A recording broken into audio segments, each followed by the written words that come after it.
eterno, Alfa y Omega, principio y fin. Damos gracias a Jehová nuestro Dios, a Jesús nuestro Redentor y al Espíritu Santo de Dios que nos guía a toda la verdad. Bien dijo Jesucristo que lleváramos nuestra mente cautiva a la obediencia en Cristo Jesús. Y en esta noche, Señor, nuestra mente la llevamos cautiva. Usted es nuestro amo y nosotros esclavizamos nuestra mente a usted. Porque sabemos, Señor, que usted nos guiará a toda la verdad y nos enseñará el camino para la salvación de nuestra alma. En el nombre de Jesús, amén y amén. El versículo base que tenemos en esta semana es Proverbio 11:30, que dice: el fruto del justo es árbol de vida y el que gana almas es sabio. La Biblia, traducción al lenguaje actual, la Biblia TLA, traducción al lenguaje actual, dice de esta manera: el premio de los buenos es la vida misma, y el premio de los sabios es el aprecio de la gente. Seguimos en la misma línea con el mismo tema, el valor de un alma. Y pareciese ser que mientras más tiempo pasamos en el camino del Señor, con el tiempo se nos va olvidando, ya que vamos ciertamente madurando y alcanzando cierto grado de experiencia, y lastimosamente eso en algunos momentos nos lleva a olvidar de cómo en realidad empezó nuestra vida cristiana. Y nuestra vida cristiana no empezó gozándonos en un culto. Ninguno de nosotros, nuestra vida cristiana empezó cantando y alabando a Dios en una iglesia. Nuestra vida cristiana no empezó escuchando una prédica de tal o cual pastor. Nuestra vida cristiana no empezó con la lectura de la palabra, menos amando a Dios, porque la misma Biblia dice que Dios nos amó cuando nosotros estábamos en delito y pecado.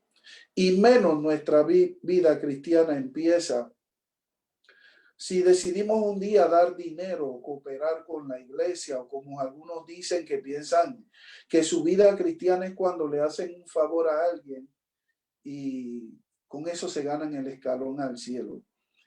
El principio de nuestra vida cristiana, de la que hoy gozamos, empezó con una sola persona, la primera persona que nos habló del Señor.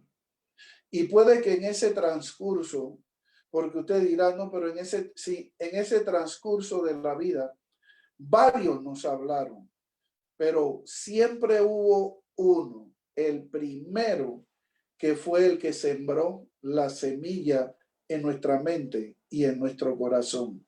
Ya el resto era el proceso que fueron sembrando. Y algunas personas dicen adelante, no, es que yo sentí de parte de Dios buscar al Señor. Y piensan que eso fue algo mágico que pasó, pero ni se acuerdan que ese sentido que de repente le vino a su vida de buscar al Señor es producto de la primera persona que se acercó a usted y a mí y nos sembró la palabra del Salvador.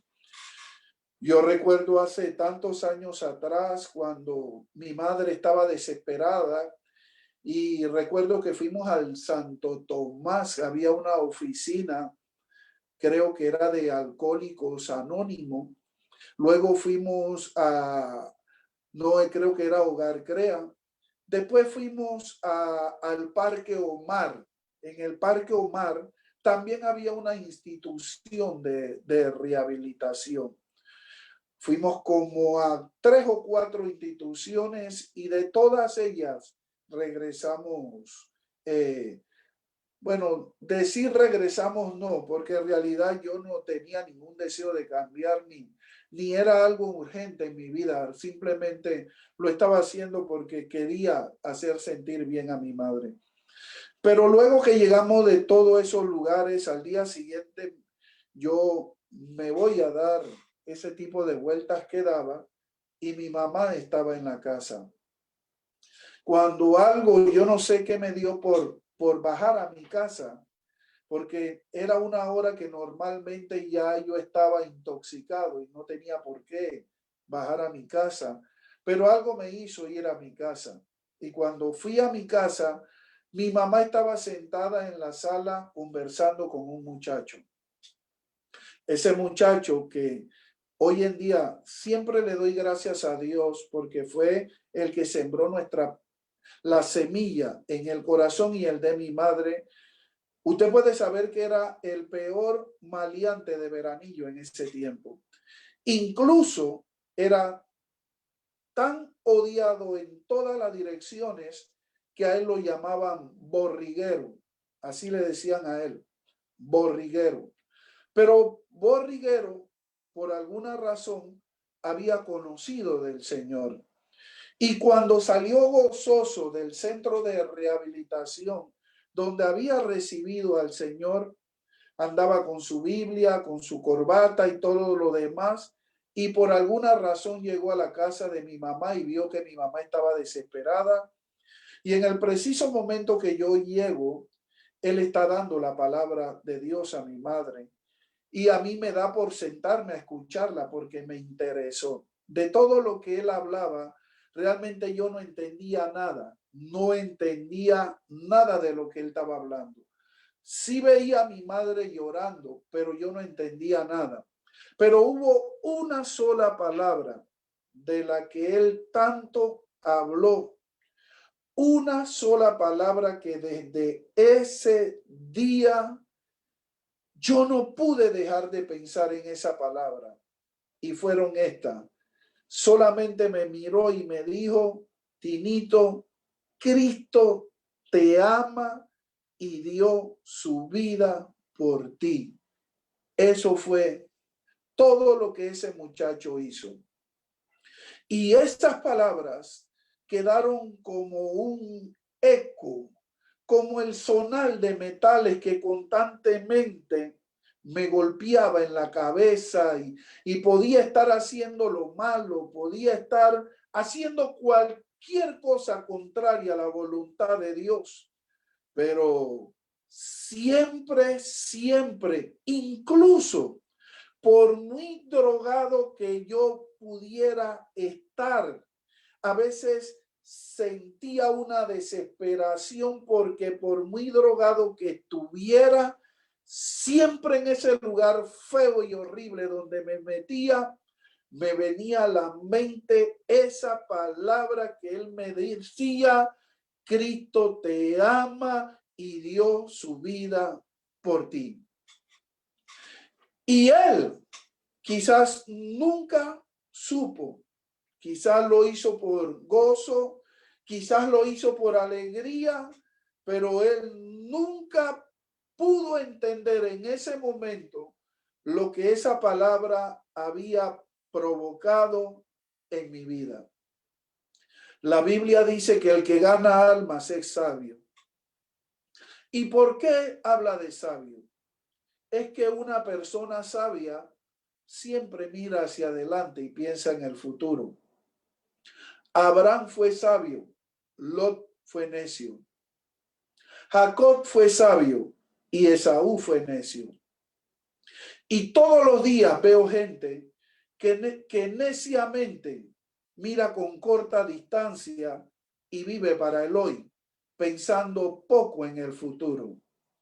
Y la sabiduría más grande en el mundo y más en este tiempo no la tienen los banqueros, tampoco la tienen los diplomáticos, menos los maestros, ni los millonarios. La sabiduría más grande en el mundo la tienen aquellos humildes ganadores de alma. Y usted quiere ver por qué ganar almas en este tiempo es tan importante, ¿Usted quiere saber por qué ganar almas en este tiempo es de sabio? Porque el hecho más horrible en todo el mundo es la realidad del infierno. Jesús mismo habló acerca de la realidad del infierno. La Biblia enseña que el infierno es un lugar definitivo en pasajes como Lucas capítulo 16, versículo 19 al 31, y en Apocalipsis capítulo 20, versículo 10 al 15. En las iglesias hoy en día hay muchos programas, hay muchas actividades para ayudar a la gente, pero ninguna llegará nunca a ser jamás tan importante como la de ganar almas para el Señor, porque solo ganar almas puede guardar a los pecadores del tormento y del fuego eterno. Hoy en día se ha demostrado que los hogares han fallado, y la prueba de eso es el aumento constante de los divorcios, y feo se ve hoy más que nunca en las iglesias cristianas. Las escuelas han fallado, las cárceles están llenas de jóvenes. Esto muestra ese fracaso. El gobierno ha fallado. El presidente prometió cambio, pero no lo vemos. No hay nadie que ayude a los jóvenes. No hay nadie que ayude al resto de la población. En todas partes hay gente triste y que vive con tragedias. El evangelio de Jesucristo es la única manera que la gente pueda llegar a tener paz y esperanza en el futuro. Esto es un argumento poderoso para ganar almas, el poder llevarle paz y esperanza a los demás. La paz del alma, el descanso verdadero para el que se siente trabajado y cargado, solamente lo puede encontrar en Jesucristo, como dice Mateo 11:26. Esta es una buena razón para ganar alma y prueba que el que gana almas es sabio. Mateo 16:26 dice, ¿de qué aprovechará el hombre si gana todo el mundo y perdiere su alma? Es como que está diciendo que ni todo el dinero del mundo puede pagar el valor de un alma. La Biblia nos dice que el hombre se compone de tres partes: espíritu, alma y cuerpo. Y usted lo puede encontrar en Primera de Tesalónicas 5:23. Y ahí está el orden. A veces alteramos el orden y decimos cuerpo, alma y espíritu. Ese no es el orden. El orden es espíritu, alma y cuerpo. Y esto es lo importante. ¿Por qué? Porque en el alma está el asiento de las emociones, de nuestros sentimientos y de nuestros pensamientos. Y eso es lo que quiere destruir el enemigo. Por eso que Ezequiel capítulo 18, verso 20 dice que todas las almas son de Dios. Y también dice que el alma que pecare, esa morirá. La Biblia nos advierte que uno no puede estar preocupándose solamente con el que tiene el poder de matar el cuerpo, sino que nos preocupemos por el que tiene el poder de matar el alma. Y la pregunta es, ¿quién es el que mata el alma? No es el Señor, porque el alma nos sirve a nosotros cuando ella se encuentra con el Espíritu Santo de Dios. Ella es ahí en el alma cuando se encuentra con el Espíritu Santo de Dios. Es en el alma donde viene el fruto del Espíritu Santo. Cuando el Espíritu de Dios se encuentra con nuestra alma, entonces nosotros tenemos el fruto del Espíritu, que es amor, gozo, paz. Este fruto no viene, porque algunos esperan, oh, este fruto no viene al Espíritu, ya el Espíritu lo tiene. El Espíritu lo trae a nuestra alma. Y por eso es que el enemigo está desesperado con ganas de destruir esa parte. Y la Biblia nos dice, no tengan temor a morirse, no tengan temor al que mata el cuerpo, témanle pues al que les puede matar el alma. El diablo conoce el valor de nuestras almas y la busca constantemente para destruirla. ¿Y cómo la destruye? Por medio de los pecados. Muchas personas dicen que por dinero serían capaces de vender su alma al diablo. Pero tristemente estas personas no tienen ni la menor idea de lo que están diciendo. Porque cuando el alma muere, al no aceptar a Cristo y vivir para Él, que es el que nos da la vida, entonces se va al infierno y se consume lentamente en el lago de fuego. Las palabras nos dicen, ama a Dios con todo tu corazón, con toda tu mente y con toda tu alma. La Biblia nos habla de un hombre rico, insensato, que estaba preocupado de guardar todos sus bienes. Mas Jesús le dice, esta noche vendrán a pedirte tu alma y lo que has provisto, ¿de qué servirá? Lucas capítulo 12, verso 20. Es importante que entendamos esto. Y yo quiero llamarle la atención porque hoy tuve una conversación para una persona que Dios lo libró del COVID-19. Y yo le pregunto, ¿ya tú entendiste el propósito? Hermano, yo he conocido personas que le han dado simplemente en un mismo día se mueren. Personas que de repente, hermano, ni sabían. Oscar sabe de eso. Personas que se mueren de la nada. Mas, sin embargo, que no llegan, pero ni a recibir el tanque artificial del oxígeno, que nunca tienen la oportunidad de llegar al hospital. Personas que se mueren en su propia casa.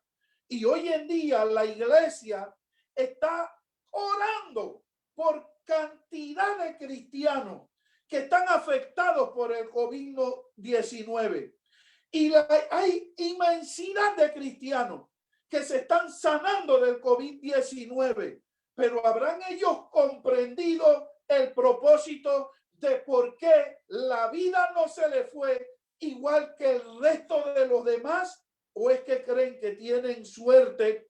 He visto a muchos que su nueva vida la están utilizando para modelar la salud que tienen y no han entendido el verdadero propósito. Es que Dios lo ha dejado con un propósito en esta vida y creo que es el propósito que no tuvo el joven rico, porque cuando estuvo en el infierno fue que entonces pidió permiso para irle a hablar a sus hermanos. Para ahora que estaba en el infierno, es que entonces levantó sus ojos. Ahora que estaba en el infierno, fue que se acordó que su familia iban también para el infierno, porque mientras que él estuvo en la tierra, él estaba en banquetes y en una vida desesperada y nunca le habló a su familia. Pero ahora que estaba en el infierno, ahora quería irle a hablar a sus hermanos. Más viene palabra del Señor y le dice de esta manera, hijo, no se puede, porque hay una gran cima que nos separa a nosotros y a ustedes. Los que están allá no pueden venir para acá y los que están acá no pueden ir para allá. A Moisés y a los profetas tienen que los escuchen a ellos, pero para ti ya es tarde. Y aquellos cristianos que están siendo liberados de la muerte del COVID-19 habrán entendido el propósito por el cual Dios lo mandó a la vida. Quizás Dios estaba pensando en ese papá y mamá tuyo que nunca le has hablado. Quizás Dios está pensando en esa abuela tuya, en esos hermanos tuyos, en esos vecinos tuyos que crees que no. Dios está pensando en ellos y por eso te regresó a la vida. No para que estés luciendo la salud que Dios te dio, ni para que estés modelando para la calle, para que la gente vea que no te moriste. Si no te moriste fue gracias al Rey de Reyes y Señor de Señores.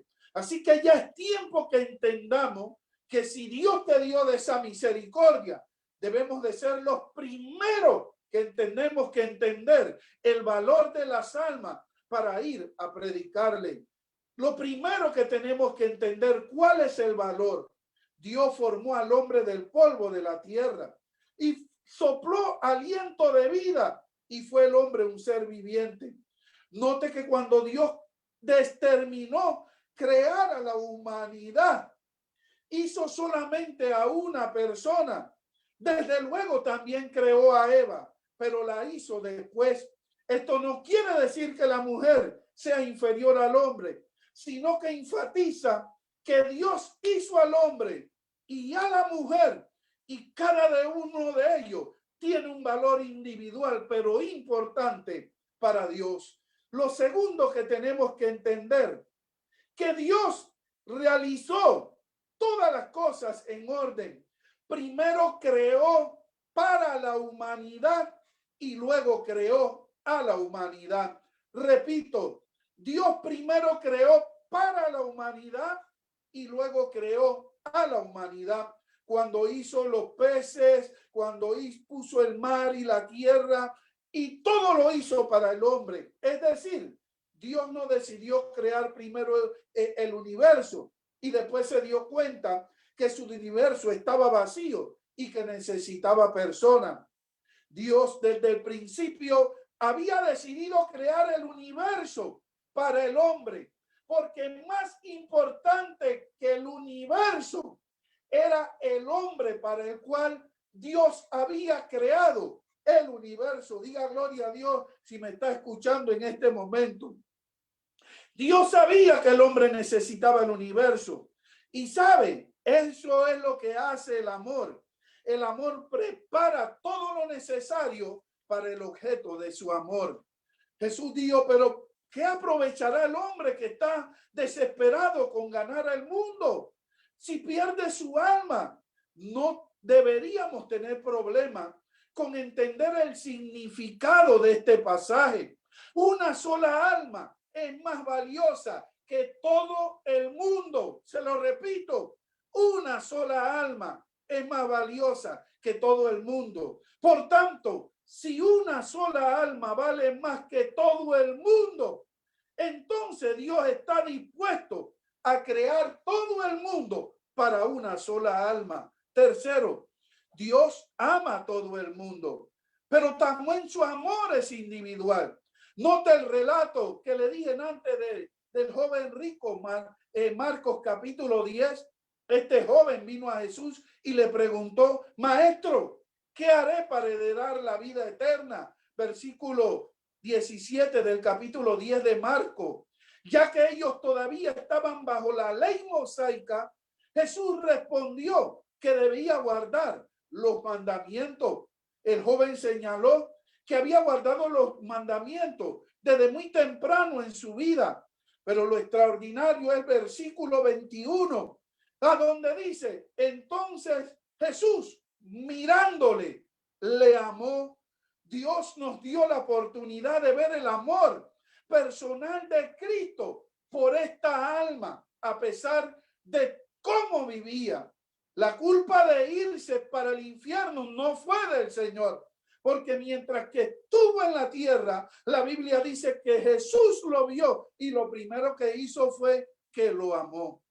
Pero ¿qué hay de aquella persona que piensa o que me está escuchando en este momento, que piensa que no es lo suficiente buena para merecer el amor de Dios?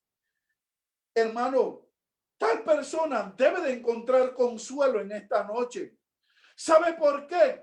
Porque no importa lo que otros digan o lo que usted diga de usted mismo. Dios es amor y la Biblia dice que Dios nos ama por amor a su nombre. Por lo tanto, Dios no cambia. Dios es el mismo de ayer, hoy y siempre. Y Él nos ama porque Él es su naturaleza. Él no puede negarse a sí mismo. Y Él ya ha determinado amarle a usted. ¿Por qué? Porque usted tiene un gran valor. Usted que me escucha, usted tiene un gran valor. Había un orador que iba alrededor del mundo ayudando a la gente a considerar su valor personal, y mientras predicaba a las conferencias donde iba, levantaba un billete de $100 y le preguntaba a la audiencia: ¿quién quiere este billete? Muchos o casi todos en el auditorio levantaban la mano y decían: yo lo quiero. Él dijo: pues daré estos $100, pero lo primero déjenme hacer algo. Y procedió a arrugar el billete y preguntó: ¿quién lo quiere todavía? Muchos todavía levantaron su mano. Y él le dijo: sí, pero todavía esperen que haga esto. Y agarró el billete y lo escupió, lo destrozó más, lo tiró en el piso y lo pisó todo con sus zapatos. Luego levantó y dijo: ahora, ¿quién lo quiere? Todavía muchos alzaron su mano. ¿Y por qué? A pesar de todo lo que el orador había hecho con el billete no había perdido su valor. El hombre ha cortado un simple papel y ha puesto un número en él y algunas impresiones singulares, y ha decidido que esto tendrá valor para nosotros. Pero esto es solamente papel. Pero trabajamos por esto y le damos valor a esto. Dios nos ha hecho mucho mejor. Nos ha dado más valor que en el dinero. En el principio nos tomó del polvo y formó un cuerpo y puso un número singular en nosotros. Su Espíritu Santo puso en alguno de nosotros, en todos nosotros, puso sus propias impresiones, puso su amor, puso su inteligencia, puso su bondad y decidió que valdríamos la pena. Tal vez usted no pueda ver su valor, ya que quizás, al igual que este billete, usted ha sido maltratado. Quizás usted mismo ha arruinado su propia vida, pero eso no cambia en nada el hecho de que usted tiene mucho valor para Dios. Y si un día y usted y yo no perdemos, no será porque no tuvimos valor para Dios, sino será porque fallamos en considerar nuestro valor para Él, porque no quisimos vivir según el valor que Él nos había dado. Porque si alguien ama a una persona, la protegerá y salvará a esa persona del peligro. El hombre está en peligro espiritual. Su problema es el pecado. Este es un problema universal, pero individual. El dilema de cada hombre es que la paga del pecado es la muerte. Y él, el hombre, no puede salvarse a sí mismo. Pero como Jesús respondió cuando dijo a sus discípulos: ¿quién pues podrá hacer esto?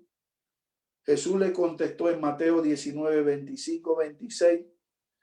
El salvarse para los hombres es imposible, mas para Dios todo es posible.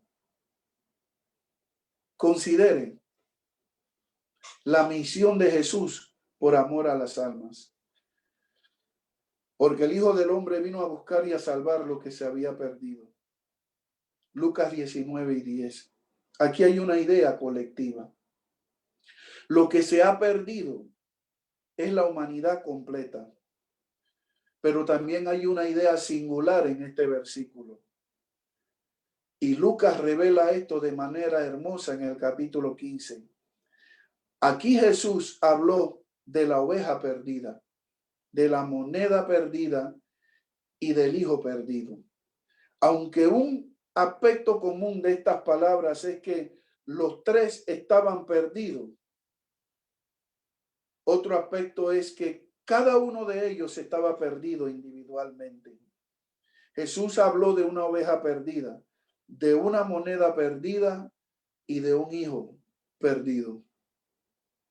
Y él vino a buscar y a salvar lo que se había perdido.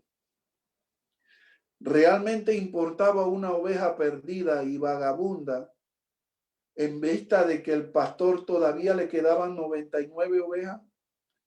¿Realmente importaba una moneda perdida y es más que tenía un valor escaso?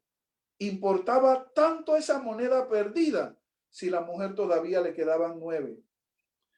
¿Realmente importaba un hijo testarudo, inmoral, mundano y despilfarrador y malagradecido en vista de que el padre todavía le quedaba uno que era fiel?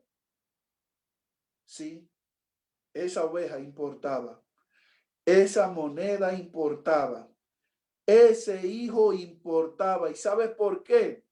Porque el Hijo del Hombre vino a salvar todo lo que se había perdido. Lucas capítulo 7, verso 36 al 50. Revela adicionalmente el amor y el sacrificio divino de Dios por un alma. Cualquier alma. Simón el fariseo había invitado a Jesús a cenar a su casa. Mientras estaban en la mesa, una mujer pecadora, muy conocida por su pecado público, una mujer de mala reputación, vino y ungió a Jesús. Ella comenzó a llorar y a enjugar los pies de Jesús con sus lágrimas, y luego lo secó con sus cabellos y besó sus pies. El fariseo murmuró contra Jesús internamente, pero Jesús discernió sus pensamientos. Criticó al fariseo por su falta de hospitalidad y amor y le dijo que la mujer había sido perdonada de muchos pecados. Y la forma del verbo griego indica que Jesús, antes de que ella lo ungiera, ya la había perdonado. No que la estaba perdonando en ese momento.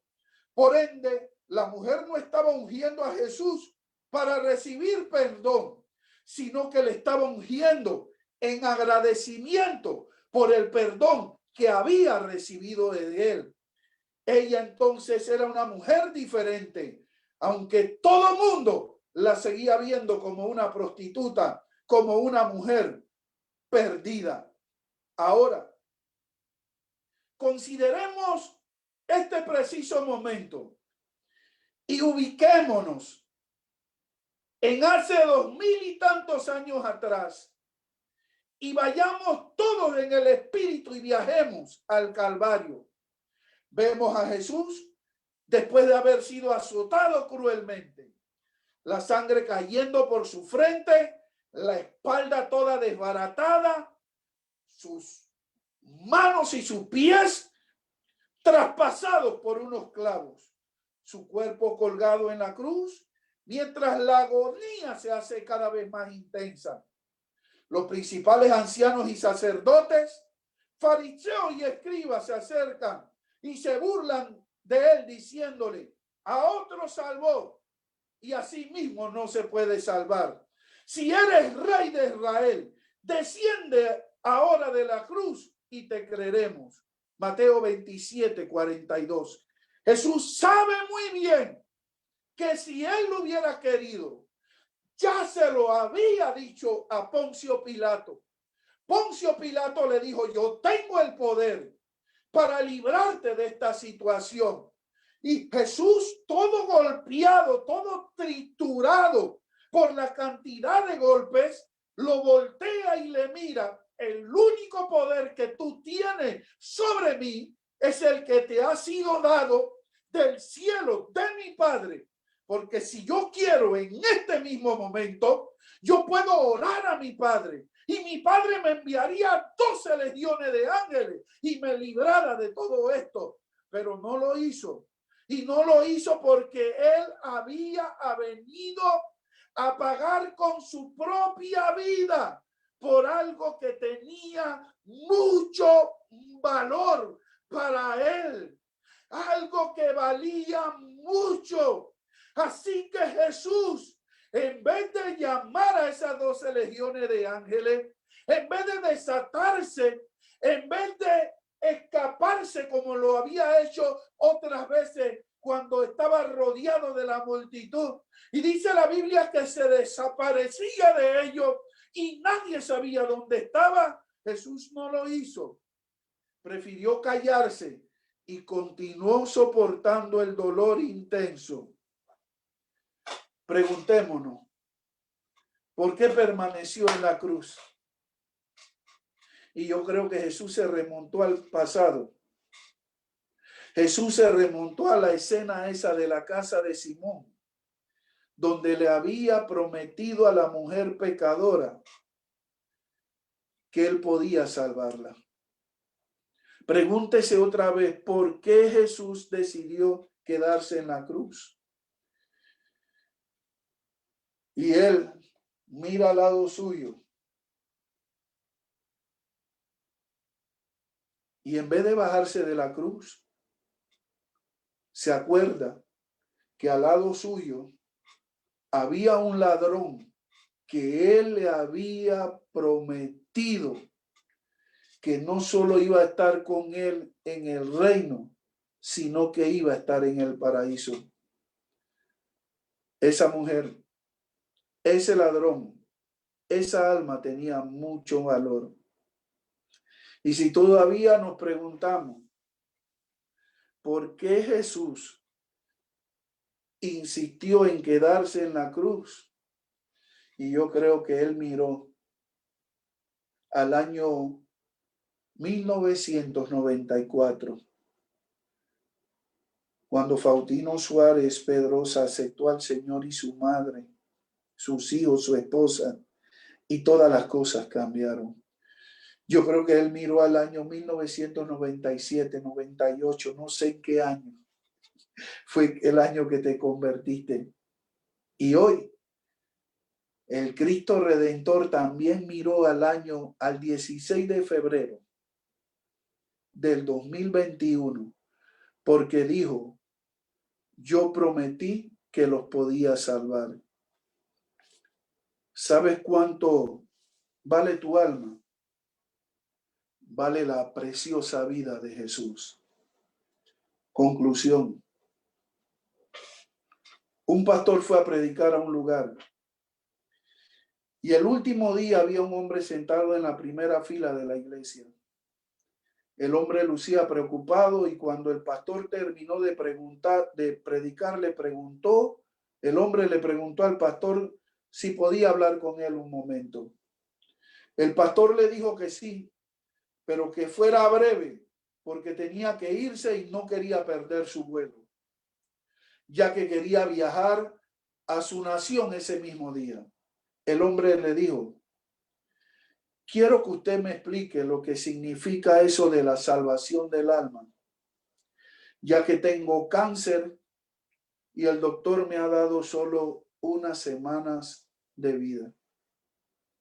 Cuando el pastor vio que la plática con aquel hombre se iba a demorar y que iba a perder su vuelo, le preguntó a Dios internamente, ¿me debo quedar con este hombre o me puedo ir? A lo que la voz en el espíritu, él escuchó la voz en el espíritu, la voz de Dios que le dijo, ¿cuánto vale tu alma y cuánto vale la de él? Santo es el Señor. El pastor entendió que debía quedarse para que aquella alma no se perdiese. Después de 2 horas de conversación, el hombre seguía sin entender nada. Pero Dios iluminó la mente del pastor y le dijo, ponlo que repita en voz alta el verso de Juan 3:16. Y así empezó a repetir el hombre, porque de tal manera amado Dios. Y así pasaron unos minutos y el hombre repitiendo Juan 3:16. Después de unos minutos del hombre estar repitiendo esto en voz alta, el pastor vio cómo el rostro de tristeza de este hombre se convirtió en un rostro de alegría. El hombre luego gritó con todas sus fuerzas, ahora lo entiendo, ahora lo entiendo, lo que es que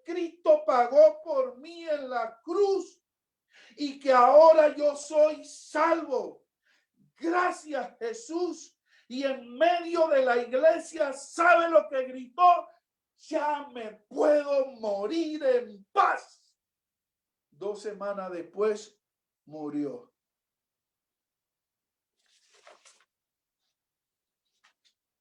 La Biblia dice, ay de aquel que se meta con uno de mis pequeñitos. Hay tanta gente que Dios ha mandado alrededor de nosotros y a nosotros para que le hablemos la palabra. Pero ¿sabe algo? Quiero que tome esto en cuenta.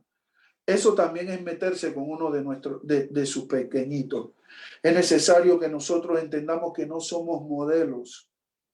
Como dije el otro día, este cuerpo desaparece y la fuerza que Dios nos da, la gallardía que Dios nos da, utilicémosla para ganar almas, porque el que gana almas es sabio.